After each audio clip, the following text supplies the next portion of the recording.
लिए रेडी हो जाइए। और दूसरी बात ये कि आपको चूंकि हम लिखाएंगे और आप लिखिएगा, तो ये क्रैश कोर्स नहीं होता है। बहुत कम दिनों में, चूंकि हम लोग को अभी से जो ये सफर पूरा शुरू किए हैं, तो मिनिमम 31 दिसंबर मिनिमम और मैक्सिमम 10 से 12 जनवरी, 10 से 12 यही है। हम लोग को 31 तारीख तक ही पूरा कोर्स पूरा कर लेना है, लेकिन अगर बच गया तो 5 दिन 7 दिन जनवरी में भी किया जा सकता है। यही मेरा मोटा मोटी प्रोग्राम है ये क्रैश कोर्स का। और क्रैश कोर्स में लिखाया नहीं जाता है, क्योंकि इसमें हम लिखाएंगे तुम उतारोगे, लिखाएंगे समझाएंगे फिर तुम उतारोगे, तो ऐसा नहीं होता है। क्रैश कोर्स में क्या होता है, मटेरियल आपके पास, आपको आपके फोन पर भी भेज देंगे। आप चाहे तो आप अपने से निकलवा लें या यहाँ निकाल लें, आपकी मर्जी।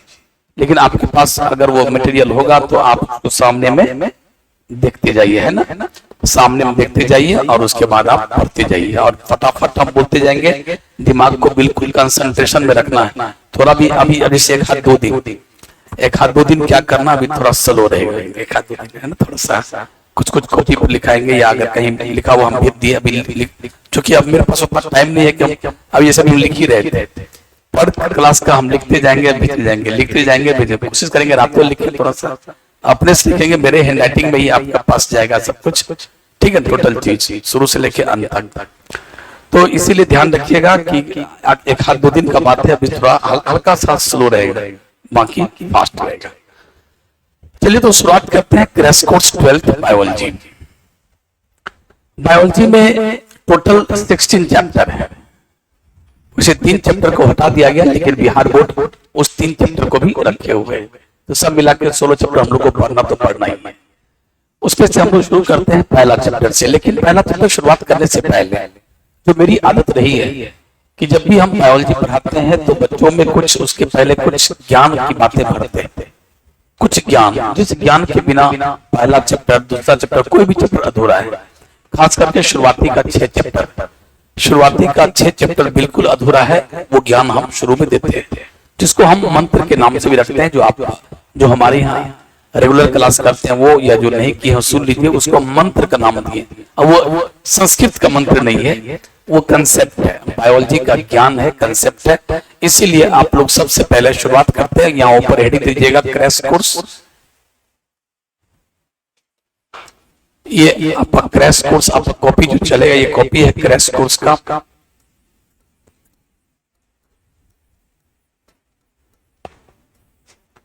Crash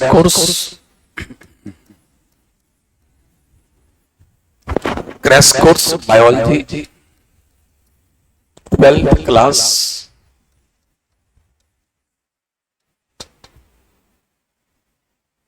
crash course biology 12th class.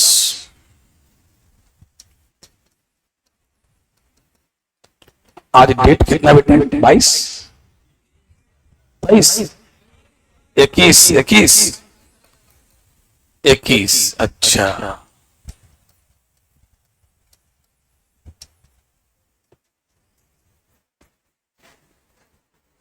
Crash course biology 12th class, date आज दे दीजिए और उस पर हेडिंग दीजिएगा सम इंपॉर्टेंट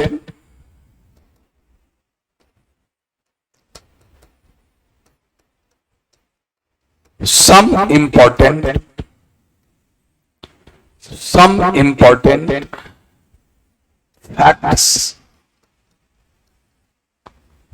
और concepts,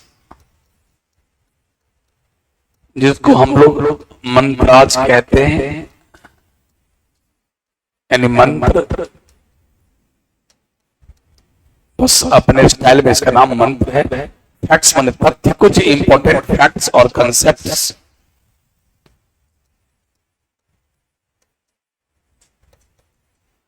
related to biology.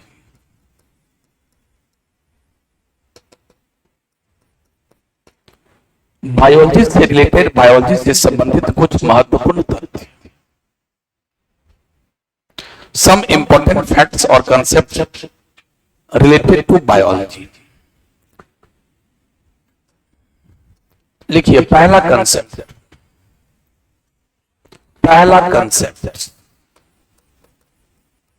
Gametes are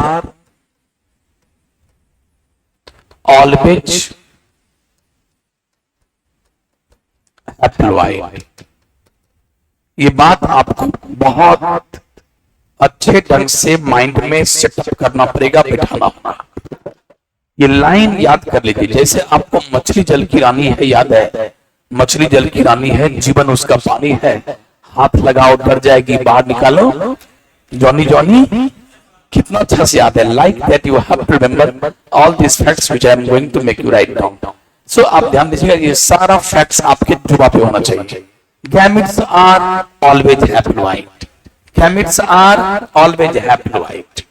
और हैप्लॉइड कहे तो ब्रैकेट में क्या लिख दोगे, N. Gametes are always haploid. अब आपके सामने एक दूसरा चीज आ गया, दूसरा तथ्य आ गया कि भाई ये हैप्लॉइड क्या है। आपके सामने एक वर्ड आ गया, ये हैप्लॉइड क्या है। आपके मन में होगा ना भैया ये सर आप लिखे गैमेट्स आर ऑलवेज हैप्लॉइड, ये हैप्लॉइड क्या है। लेकिन किसी किसी के मन में एक चीज और आ रहा होगा, सर ये गैमेट्स क्या है। गैमेट, मेल गैमेट और फीमेल गैमेट। मेल गैमेट को क्या बोलते हैं, स्पर्म। फीमेल गैमेट को ओवम, यानी एग या ओवम। बस वही स्पर्म को शुक्राणु और एग और ओवम को अंडाणु कहते हैं। वही शुक्राणु अंडाणु जो मर्द बनाते हैं वो शुक्राणु, और जो फीमेल बनाती है वो अंडाणु यानी ओवम या एग, उसी को गैमेट्स कहते हैं। गैमेट क्या है, यूनिसेलुलर स्ट्रक्चर। गैमेट्स क्या है, यूनिसेलुलर स्ट्रक्चर, एक कोशिकीय संरचना है जो हमारे बॉडी में, ये भी एक सेल ही है, एक सेल वाला स्ट्रक्चर है प्यारे, वो हैप्लॉइड होता है। ठीक है। अब तुम्हारे मन है कि हैप्लॉइड का मीनिंग होता क्या है, जो आप बोल रहे हैं कि इसको रट के रखो, याद करके रखो। भाई हैप्लॉइड का मतलब होता है जब किसी सेल के न्यूक्लियस के अंदर या सेल के अंदर, जब किसी सेल के अंदर एक सेट ही क्रोमोजोम है, सिर्फ एक सेट क्रोमोजोम हो, सिर्फ एक सेट क्रोमोजोम हो, तो ऐसे सेल को, ऐसे स्ट्रक्चर को हैप्लॉइड कहते हैं। एक सेट क्रोमोजोम। अगर दो सेट क्रोमोजोम हो तो डिप्लॉइड, यानी 2n, यानी n प्लस n, 2n यानी डिप्लॉइड। तीन सेट हो n n n, एक सेट को n कहते हैं, n n n तो 3n हो गया। अगर तीन सेट क्रोमोसोम किसी सेल के अंदर है तो इसको बोलेंगे ट्रिप्लॉइड। 4 सेट है तो टेट्राप्लॉइड, 5 सेट है तो पेंटा, 6 है तो हेक्सा, ऐसे आगे बढ़ता है। और मेनली हम लोग को जानना क्या है, n और 2n। n मने हैप्लॉइड, 2n मने डिप्लॉइड, है ना। 2n मने डिप्लॉइड, डिप्लॉइड मने 2 सेट। लेकिन अगर 2n से ज्यादा हो जाए, 3n, 4n, 5n, 6n, 7n, तो इसे पॉलीप्लॉइड कहते हैं। क्या कहते हैं बेटे, पॉलीप्लॉइड। 2n से ज्यादा हो जाता है बोलेंगे पॉलीप्लॉइड। लेकिन हम लोग को मेन मतलब किससे, n और 2n से मतलब है। तो इसीलिए हैप्लॉइड क्या होता है, लिखिएगा दोज स्ट्रक्चर्स और सेल, दोज स्ट्रक्चर्स और sales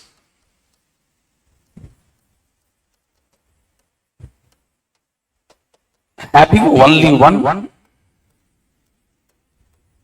one set of chromosome, only one set of chromosome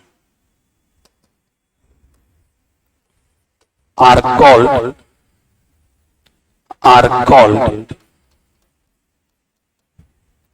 haploid structure या सिर्फ haploid. Those structures or cells having only one set of chromosome, जिसके पास सिर्फ एक सेट क्रोमोसोम हो, उसे क्या कहते हैं, हैप्लॉइड। अगर आप एग्जांपल देना चाहेंगे, दुनिया का वह प्राणी जो एक कोशिकीय होता है, अमीबा क्या होता है, एक कोशिका वाला होता है, एक सेल वाला होता है। पैरामीशियम, यूग्लिना, बैक्टीरिया, साइनोबैक्टीरिया सब एक कोशिकीय होता है। इसका बॉडी क्या होता है, हैप्लॉइड। इसके बॉडी में, इसके सेल में एक ही सेट क्रोमोसोम होता है। लिखिएगा bacteria, cyanobacteria,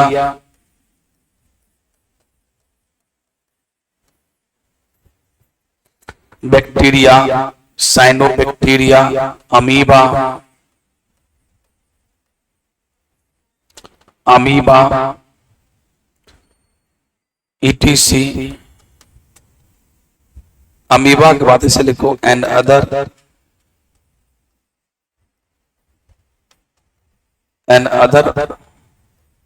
most of the unicellular structure, most of the unicellular structure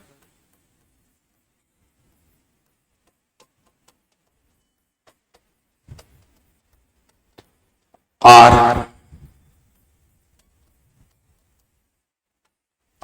haploid structure। ये सभी क्या होते हैं? हैप्लॉइड स्ट्रक्चर होते हैं।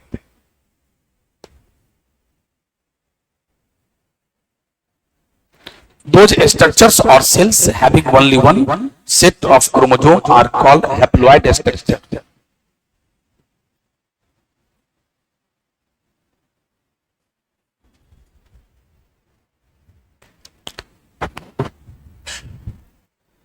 बैक्टीरिया हो गया, अमीबा हो गया, साइनोबैक्टीरिया हो गया, एंड मोस्ट ऑफ द जितने भी यूनिसेलुलर है। अब एक दो एक्सेप्शंस तो होता ही है, एक्सेप्शंस को मत सोचिएगा। बायोलॉजी है, इवन आप कोई भी साइंस पढ़ते हो, केमिस्ट्री, फिजिक्स, कुछ भी, खास करके केमिस्ट्री और बायोलॉजी में तो इतने सारे एक्सेप्शन से आप बात है कि मत पूछो। हम बोलेंगे कि हाँ ये होता है, लेकिन कुछ होता है जो वो ऐसा नहीं होता। इसे मैंने क्या बोला, दुनिया में जितने भी यूनिसेलुलर है लगभग सभी क्या होते हैं? लगभग हैप्लॉइड, मतलब जो प्राणी है यूनिसेलुलर हैप्लॉइड। जैसे अमीबा हुआ। अब इसे मान लो पैरामीशियम, एग्जाम्पल के तौर पे पैरामीशियम के पास क्या है? वो यूनिसेलुलर है लेकिन उसके पास दो न्यूक्लियाई है, ठीक है, तो दो न्यूक्लियाई है उसके पास। लेकिन चलिए, तो bacteria, cyanobacteria, amoeba and other most of the unisexual are haploid, उसके पास सिर्फ एक ही सेट क्रोमोसोम है। अगला चलते हैं। अब आप हैप्लॉइड समझ गए, लिख लीजिए, तेजी से लिखना पड़ेगा, वैसे लिखा हुआ आपको मिल भी जाएगा, इसका लिखा हुआ भी मिल जाएगा। अभी एक दो रोज आपका ऐसे चलेगा, थोड़ा स्लो स्लो। अगला चलिएगा, जायगोट्स। अगर आप मंत्र लिखिए बेटे, जायगोट्स आर ऑलवेज डिप्लॉइड, एकदम दिमाग में रहना चाहिए। जायगोट्स आर ऑलवेज डिप्लॉइड, एकदम याद कर लो। Zygotes are always diploid, zygotes are always diploid. और डिप्लॉइड का मतलब 2n, और 2n का मतलब क्या? आप देखिए, फिर मैं लिखने जा रहा हूं अगला। अब आपके मन में हो गया सर डिप्लॉइड क्या है, तो लिखो ना डिप्लॉइड क्या है। दोज स्ट्रक्चर्स, वे सभी संरचनाएं, दोज स्ट्रक्चर्स जिनके पास क्या है? Those structures which have only नहीं, only लगाना से बेहतर है।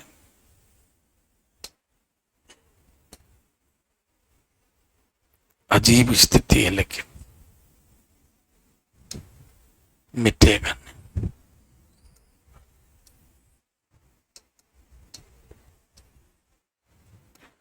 Those structures which have two set of chromosome, जिसके पास दो सेट क्रोमोजोम हो उसे डिप्लॉइड स्ट्रक्चर्स कहते हैं, are called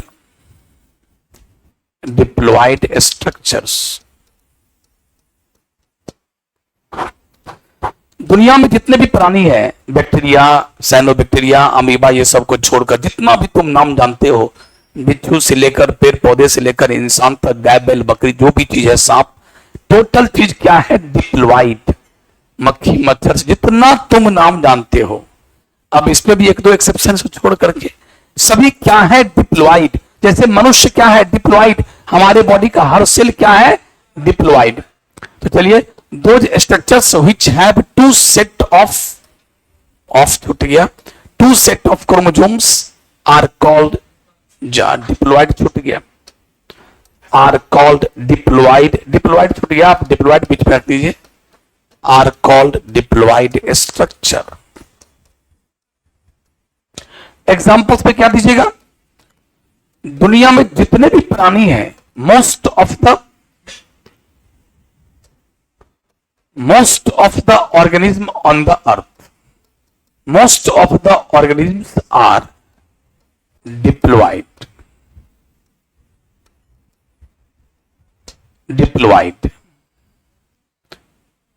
Most of the organisms are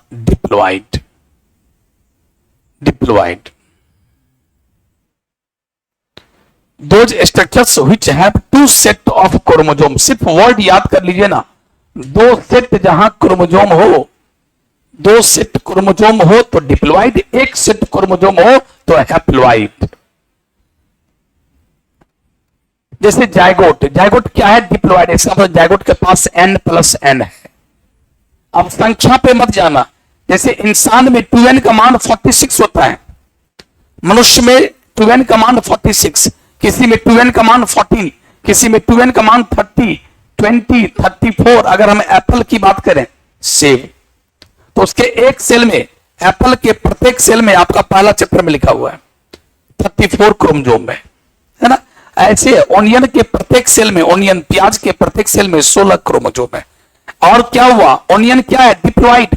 जैसे इंसान के प्रत्येक सेल में 46 क्रोमोसोम है, हम लोग क्या है? डिप्लॉइड। इसका मतलब 46 बराबर क्या होगा? देखो 46 बराबर 2n, इसका मतलब n बराबर आया ना।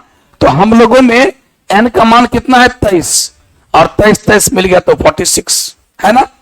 चलिए उसके बाद अगर हम ड्रोसोफिला की बात करें, ड्रोसोफिला का नाम सुना होगा, ड्रोसोफिला का नाम नहीं सुना होगा तो सुनना होगा, क्योंकि अभी जो पहला चैप्टर अभी तो स्टार्ट किए नहीं है, अभी तो जस्ट कॉमन बात चल रहा है, कुछ कंसेप्ट की बात चल रही है, तो उस पर ड्रोसोफिला का नाम पूरा चर्चा में आएगा। जेनेटिक्स में ड्रोसोफिला का नाम पूरी चर्चा में रहेगा। ड्रोसोफिला का दूसरा नाम क्या है? फ्रूट फ्लाई, बनाना फ्लाई, फ्रूट फ्लाई। जब आप मैंगो खाते हो, कोई बहुत मीठा मीठा फल खाते हो, उसका छिलका फेंक देते हो, तुरंत एक बड़ी मक्खी आती है, एक बड़ी सी मक्खी आती है। एक तो नॉर्मल मक्खी है जो उड़ते रहता है हमारे घर में, उसको बोलते हैं हाउस फ्लाई।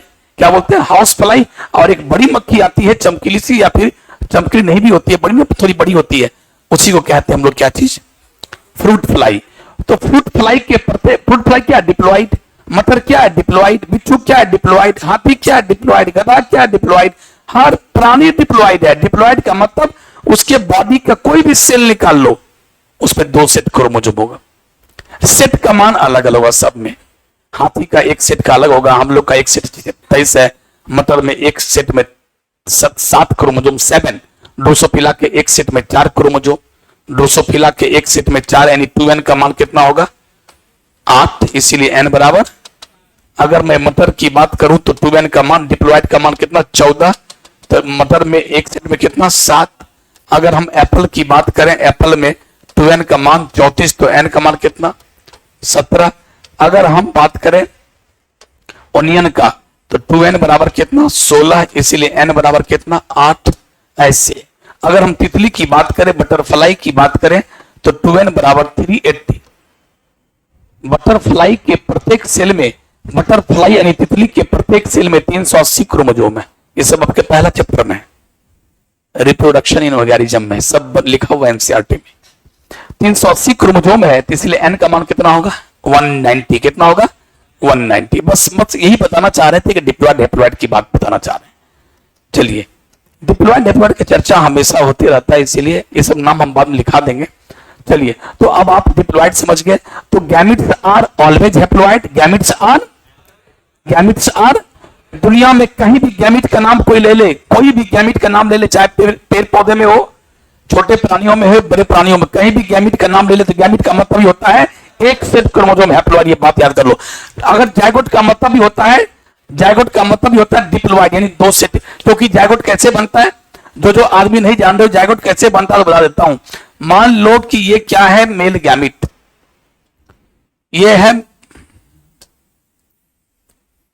ये मेल गैमिट है, ये मेल गैमिट। इसका नाम क्या है? एस्पर्म। क्या नाम है? एस्पर्म। और ये क्या है? Female gamete. इसका नाम क्या है? ओवम। इसका नाम क्या है? ओवम। ये भी एन और ये भी एन। ठीक है, दोनों का जब मिलन होता है तो क्या बोलते हैं हम लोग? फर्टिलाइजेशन।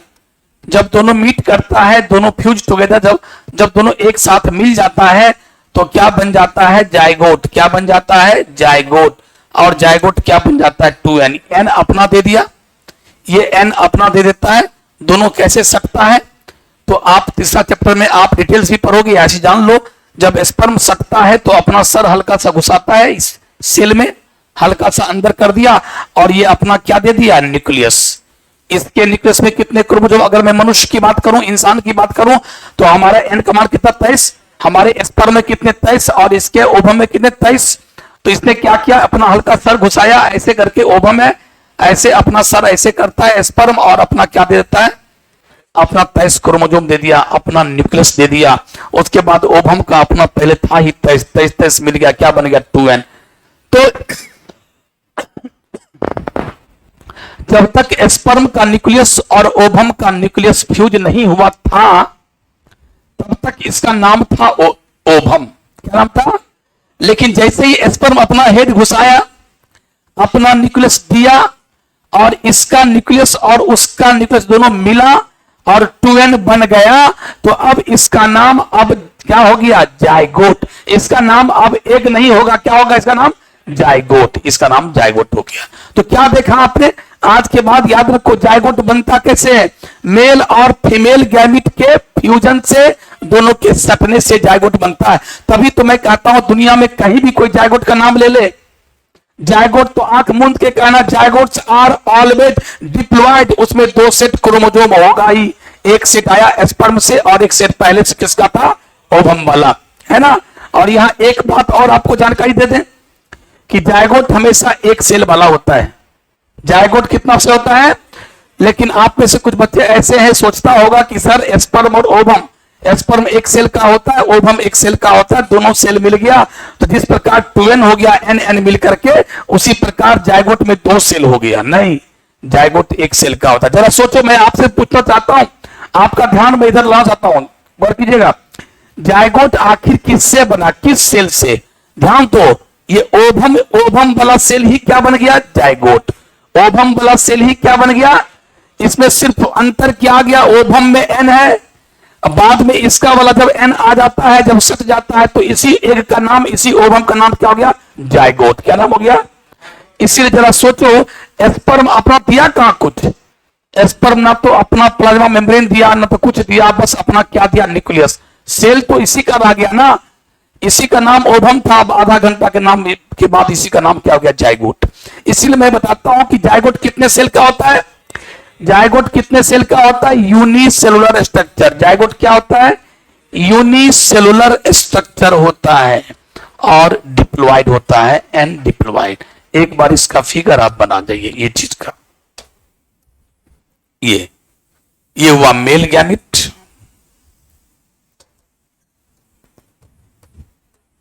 स्पर्म है मेल गैमिट,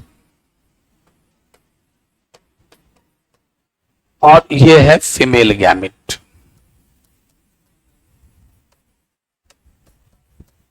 मेल और फीमेल गैमिट का जब मिलन होता है, जिसको फर्टिलाइजेशन और हिंदी में निषेचन कहते हैं, तो क्या बन जाता है? जायगोट। देखो, जायगोट तुम्हारी आंखों के सामने में 2n हो गया, लेकिन जायगोट मैं कहना चाह रहा हूं कि एक सेल का होता है, यूनिसेलुलर स्ट्रक्चर।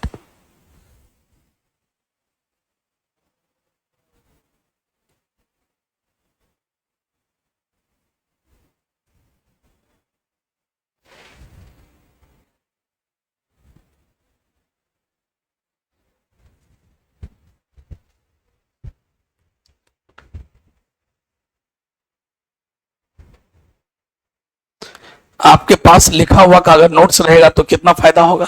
हम बताते गए, काम समाप्त हो गया, आगे बढ़ते गए, अब आपको लिखने का झंझट नहीं होगा। अभी चलिए 1-2 दिन बस, उसके बाद आपको सब कुछ पूर्व पर्व में मिलता चला जाएगा।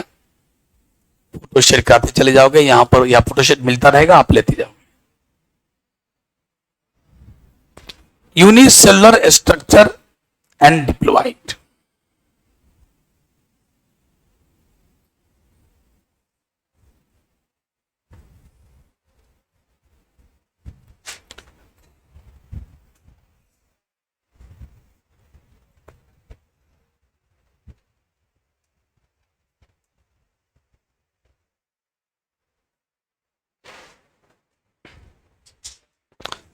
लेट नहीं, चलिए लिखा गया जायगोट।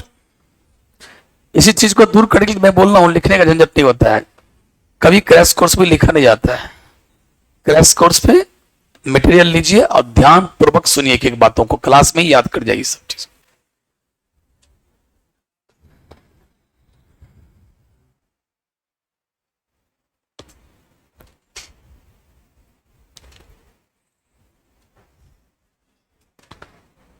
स्पर्म, ओवम, वो फीमेल गैमेट, ये मेल गैमेट, दोनों का फर्टिलाइजेशन हुआ, मिला तो बन गया जायगोट। जायगोट क्या होता है? यूनिसेलुलर स्ट्रक्चर होता है और डिप्लॉइड होता है। डिप्लॉइड का मतलब 2 सेट क्रोमोसोम हो गया।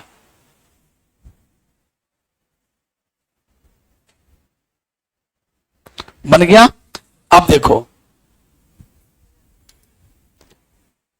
इसी जायगोट से जरा गौर सुनना, ये 2n है जिसका नाम जायगोट है। ये एक सेल का, ध्यान देना, इसी जायगोट से हम बन जाते हैं मां के गर्भ में।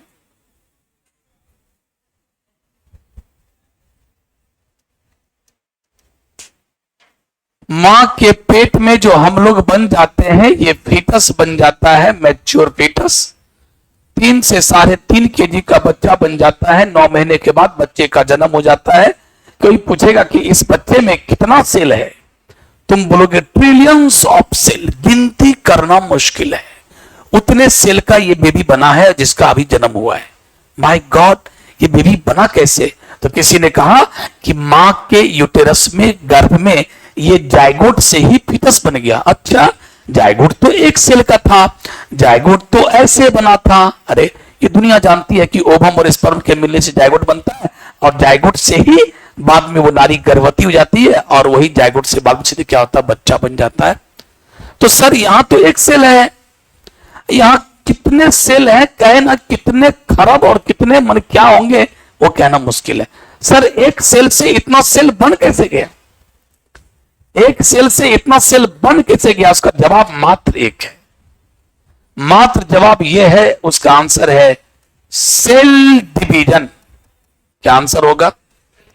और अब देखिए, सेल डिवीजन कहा जाए मोटा मोटी तो 2 ही प्रकार का होता है, माइटोसिस एंड मियोसिस।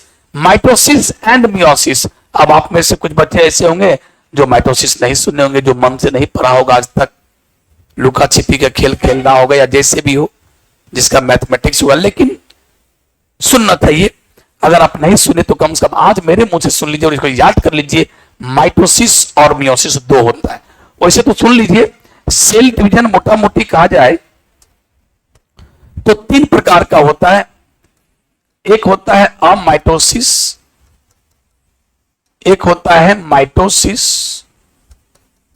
और एक होता है मियोसिस। ये मैं बोल क्या रहा हूं? Cell division.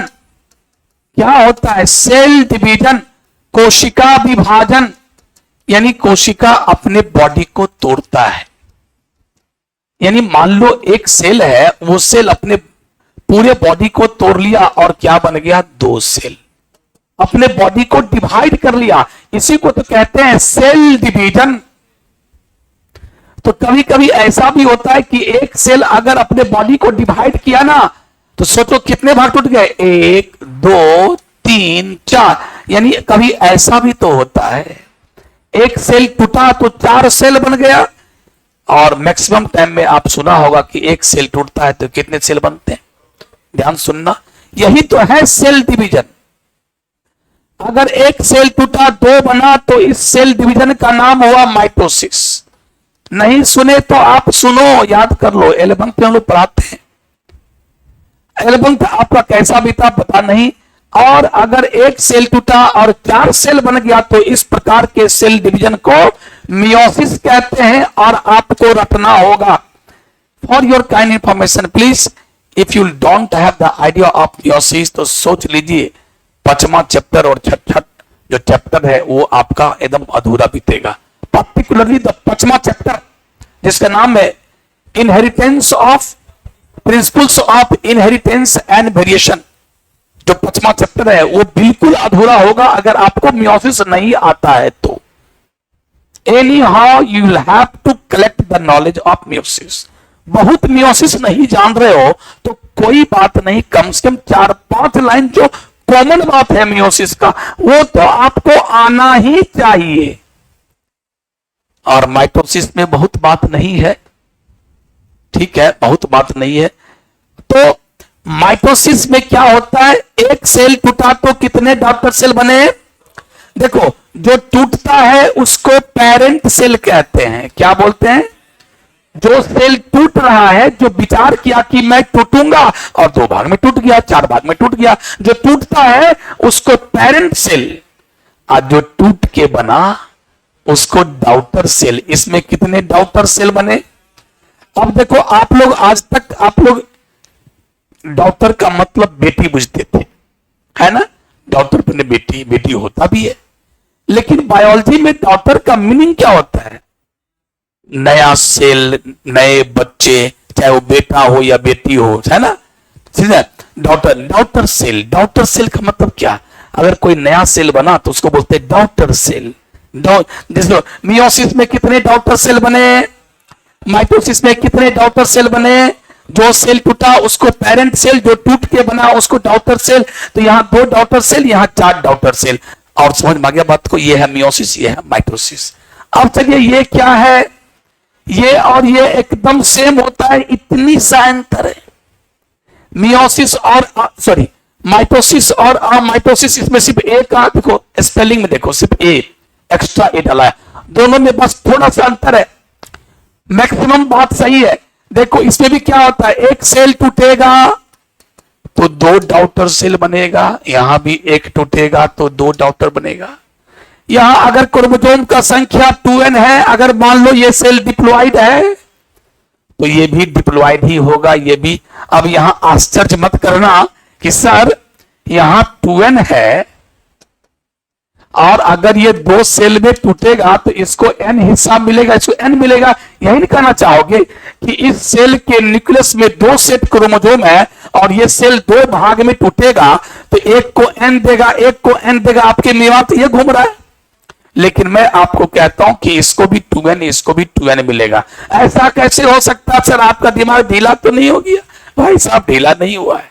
होता ऐसा है कि जब सेल कोई टूटने जाता है ना, तो अपने क्रोमोसोम को डबलिंग करता है, डीएनए का रेप्लिकेशन करके अपने इस क्रोमोसोमल मटेरियल को डबल कर लेता है, क्योंकि उसके होने वाले बच्चे सब जिद पे अड़ गए, बापू अगर तुझमें 2n है तो मैं भी 2n लूंगा। ये समझा रहा है, अरे बेटे मैं 2n हूं, अगर 2 भाग में टूटूंगा तो nn हिस्सा होगा ना, तो नहीं हम 2n लेंगे, हम 2n लेंगे। अरे ये कौन जिद है? और इस जिद को पूरा करने के लिए रातों रात क्या करता, अपने 2n को डबल करके क्या कर लेता, 4n, उसके बाद इसको 2n, इसको 2n चलाएंगे। ठीक है, चलो ये शॉर्टकट में कहानी थी। डिटेल्स हम लोग 11th में पढ़ाते हैं और आप पढ़े भी होंगे, उतना में नहीं जानना है। फिलहाल ये जानना है कि अगर माइटोसिस होगा तो 1 से 2 सेल बनेगा, और माइटोसिस होगा तो 1 से 2 सेल बनेगा। यहां 2n है तो यहां भी 2n, यहां भी 2n, यहां 2n है तो यहां भी 2n। सर तब दोनों में फर्क क्या है? दोनों तो आप सब सेम बात बोल दिए, तो दोनों में कुछ फर्क तो होगा।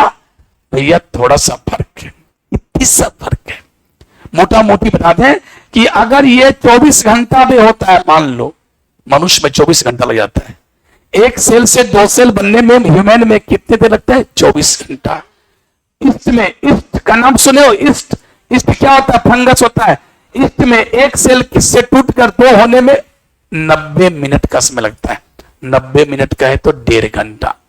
और ई कोलाई बैक्टीरिया में एक सेल से टूटकर 2 सेल बनने में 18 से 20 मिनट का। सब में अलग अलग समय है।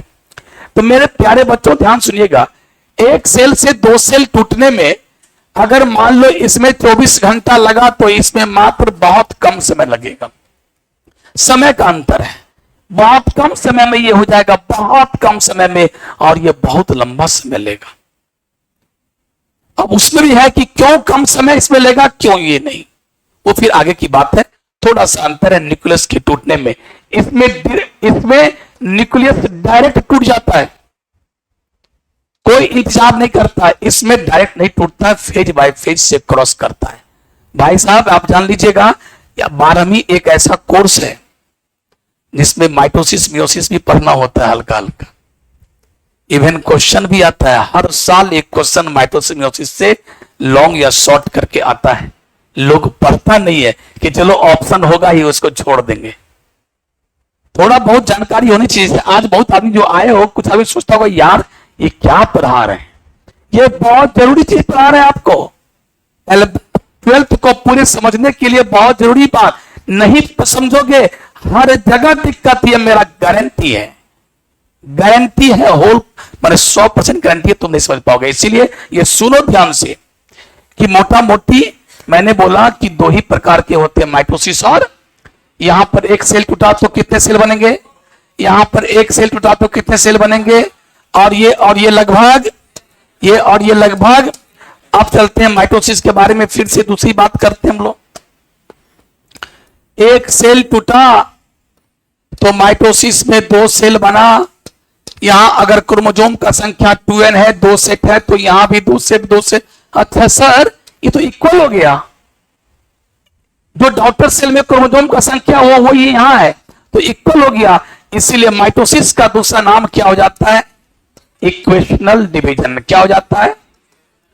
और मियोसिस में क्या होता है, गौर से देखिएगा, अगर 2n है तो बच्चे 4 बने, डबलिंग तो यहां भी हुआ, 4n तो हो गया टूटने से पहले, लेकिन 4n को जब 4 भाग में बांटा तो हिस्सा कितना हुआ, nn।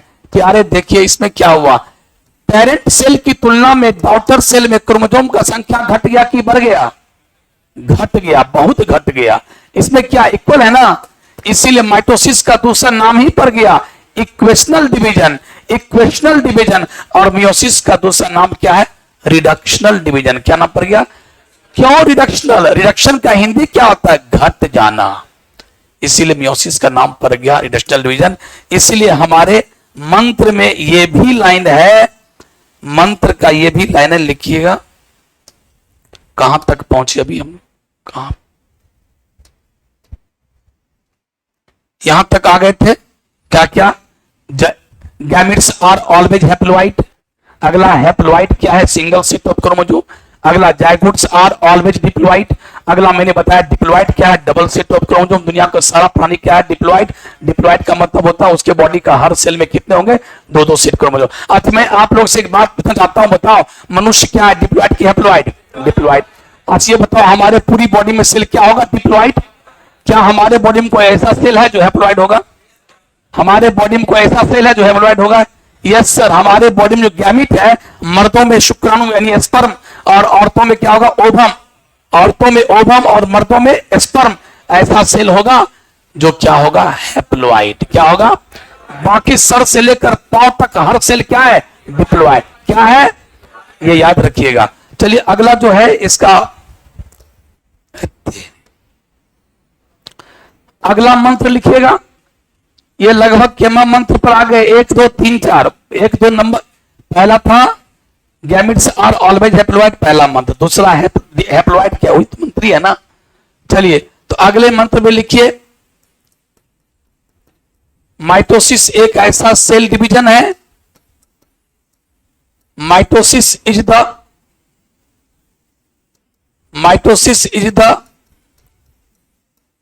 Type of cell division. Mitosis is the type of cell division. Mitosis is the type of cell division in which one parent cell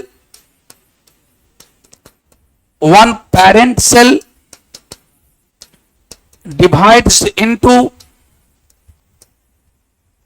two daughter cell, दो डॉटर सेल में टूट जाते हैं। और चलिए इन इच क्रोमोसोम संख्या कितना होगा, number of chromosome in each daughter cell, number of chromosome in each daughter cell is equal to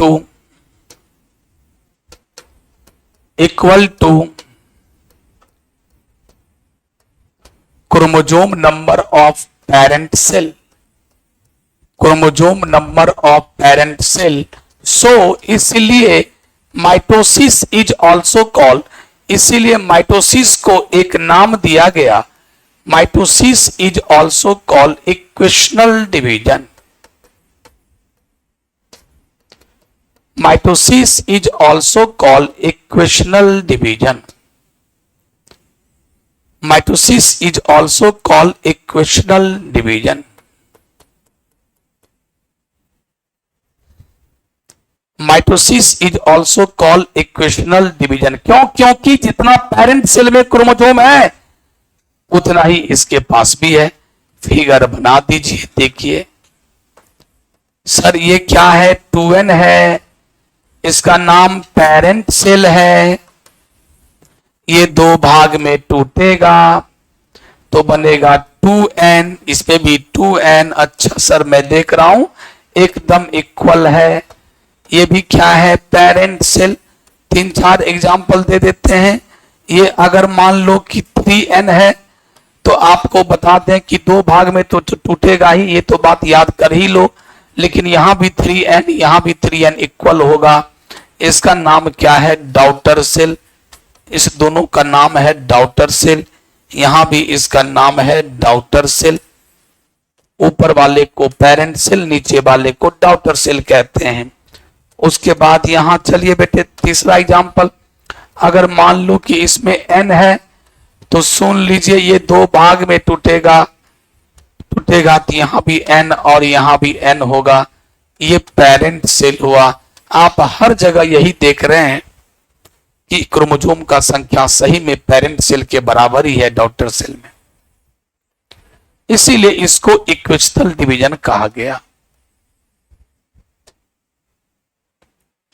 equational division कहा गया।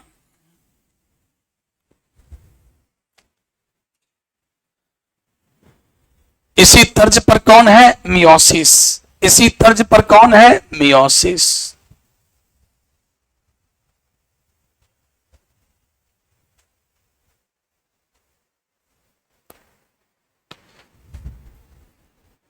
गेस क्वेश्चन आपको मिलेगा, सब्जेक्टिव गेस क्वेश्चन 2 से 3 दिन के अंदर मिल जाएगा। सारा सब्जेक्टिव गेस क्वेश्चन कौन कौन आएगा वही गेस क्वेश्चन ही हम लोग पढ़ाएंगे। सारा गेस क्वेश्चन को रटवाएंगे क्लास में, सारा 1 से लेकर 16 चैप्टर तक का। सुन लीजिए अभी बस 2 से 3 दिन के अंदर आपको गेस क्वेश्चन मिलना प्रारंभ हो जाएगा, वहीं उसी दुकान में आप ले लेंगे। ऑब्जेक्टिव गेस क्वेश्चन आ गया है, इसी ऑब्जेक्टिव का पूरी तैयारी कर लीजिए और बीच बीच में हम कुछ बोलते जाएंगे। एकदम 70 में 35 तो बनना ही है, सवाल ही पैदा नहीं होता नहीं बनने का। मैं आपको आज लिखित देता हूं कि 70 में आपको 60-62 आता रहेगा, फुल गारंटी आता रहेगा। ये आप ऑब्जेक्टिव ले लें, आता रहेगा आपको। अब चूज कीजिए आपको बनाना कितना, मात्र 35। लाइक दैट जो सब्जेक्टिव गेस क्वेश्चन मिलेगा सारा वही क्वेश्चन तैयारी यहां होगा, उसी का आंसर लिख लिख के देंगे। पूरी तैयारी होगी, एकदम लिखने का प्रैक्टिस कर लो और पूरा 95-93% नंबर लेकर बैठ जाओ। ये 2 महीने का जो हम लोग का सफर होगा वो सफर ऐसा होगा। बट 2-3 दिन का जो भी सफर बीतेगा वो थोड़ा होगा कंसेप्चुअल सफर होगा। ये जरूरी है हमको देना, इसलिए माइंड खोल करके बैठिए सब आदमी। 1-2 आदमी को मैंने अभी सोते भी देखा है, सोना नहीं है, पूरा माइंड खोल करके बैठिए और पूरी सजगता के साथ बैठिए। और जो मेरा नियम है, नियम को आपको मैंने सुना दिया। यहां आने से पहले क्या करना होगा मैं बोलना नहीं चाहता हूं, इसलिए अपना अपना एनरोलमेंट तुरंत करवा ले और फिर जाके तब आप यहां आना शुरू करें, शाम या कल सुबह तक। For your kind information it's necessary for you people. क्योंकि क्रैश कोर्स एक बहुत मेहनती कोर्स होता है, टीचर के लिए बहुत मेहनती कोर्स होता है। 2 से 2.25 महीने में पूरी कोर्स को करना बहुत टफ काम होता है, ठीक है। तो ये जो सूचना मैंने दिया, इस सूचना को आप 100% इमरजेंसी समझेंगे और तो क्विक आप इनरोलमेंट करवा लेंगे। चलिए दूसरा है मियोसिस। लेकिन अब जो है हम यहीं तक क्लास को बंद करते हैं और जो अगली क्लास होगी इसमें कुछ और मंत्र होंगे और उसके बाद जो है हम लोग का पिटारा खुलेगा, ठीक है ना। तब तक हम लोग माइंड मेकअप भी कर रहे हैं कि हाँ हम लोग क्या आ गए, क्रैश कोर्स में आ गए, है ना। माइंड मेकअप भी करना पड़ता है, समय का ये करना पड़ता है। कुछ लोग आपाधापी माया, कुछ लोग नहीं भी आए, कुछ लोग सोचते रह गए, कुछ लोग गलत फहमी में रह गए, है ना।